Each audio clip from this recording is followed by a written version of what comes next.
இன்றைக்கு உங்களுடைய வாழ்க்கையில முடங்கி போய் இருக்கிறீர்களா? எனக்கு பிரியமானவர்களே, வேதாகமத்தில் யோவான் 5ஆம் அதிகாரத்துல வேதம் இவ்விதமாய் சொல்லுகிறது, பெதஸ்தா என்னப்பட்ட ஒரு குளத்தின் அருகே பல தரப்பட்ட வியாதியஸ்தர்கள் குணமடைய காத்திருந்தார்கள். அதில் ஒரு மனுஷனை குறித்து முக்கியமாய் வேதம் பேசுகிறது. அவன் 38 ஆண்டு காலம் சூம்பின உருப்புடையவனாக தன் படுக்கையிலே முடங்கி போய் கிடந்தான். அவன் வாயினால் அறிக்கை செய்கிறான், ஒருவரும் எனக்கு உதவி செய்வாரில்லை, என்னாலேயும் கூட எழுந்து போய் அந்த சுகத்தை பெற்றுக்கொள்ள முடியாமல் நான் இந்த படுக்கையிலே முடங்கி போயிருக்கிறேன். இன்னைக்கு நம்முடைய வாழ்க்கையிலையும் அநேகருடைய சூழ்நிலைகள் இவ்விதமாய் காணப்படலாம். தொழில்ல ஒரு முடக்கம் காணப்படலாம். சரீரத்தின் பலவீனம் குன்றினது நிமித்தம் வாழ்க்கையிலே ஒரு முன்னேற்றம் இல்லாமல் முடங்கி போய் இருக்கலாம்.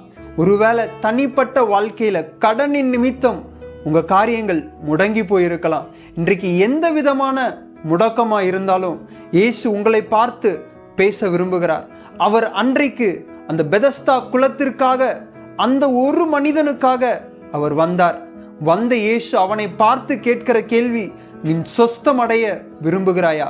இன்றைக்கும் ஆம் எனக்கு பிரியமானவர்களே, நானும் உங்களோடு கூட அந்த கேள்வியை பகிர்ந்து கொள்ள விரும்புகிறேன். உங்க வாழ்க்கையில முடங்கி போய் இருக்கிற இடத்திலிருந்து நீங்கள் முன்னேற விரும்புகிறீர்களா? இதற்கு நான் என்ன செய்ய வேண்டும் என்று நீங்கள் அங்கலாய்த்து கொண்டு இருக்கிறீர்களா? இன்றைக்கு உங்களோடு கூட இந்த நல் வார்த்தையை பகிர்ந்து கொள்ள நான் ஆசையா இருக்கிறேன்.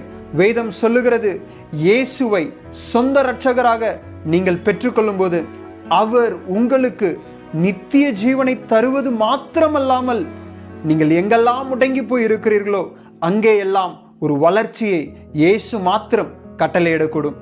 இன்றைக்கும் உங்களுடைய வாழ்க்கையில நீங்க இருக்கிற இடத்துல இயேசுவை சொந்த இரட்சகராக உங்கள் இருதயத்திலே விசுவாசித்து வாயினால் அறிக்கை செய்து, அவர் உங்களுக்காக மரித்தார், 3ஆம் நாளிலே உயிரோடு கூட எழுந்தார் என்று இருதயத்திலே நம்பும்போது நீங்களும் உங்கள் வீட்டாரும் ரட்சிக்கப்படுகிறீர்கள். இன்றைக்கே ரட்சணிய நாள். இன்றைக்கே இயேசு உங்கள் அருகாமையிலே வந்து அவர் இவ்விதமாய் சொல்லுகிறார், உங்கள் முடக்கங்களை நீக்கி உங்களை இன்றைக்கு அவர் குணமாக்க விரும்புகிறார். கர்த்தர் தாமே இந்த வார்த்தையை உங்களுக்கு ஆசீர்வதிப்பார்.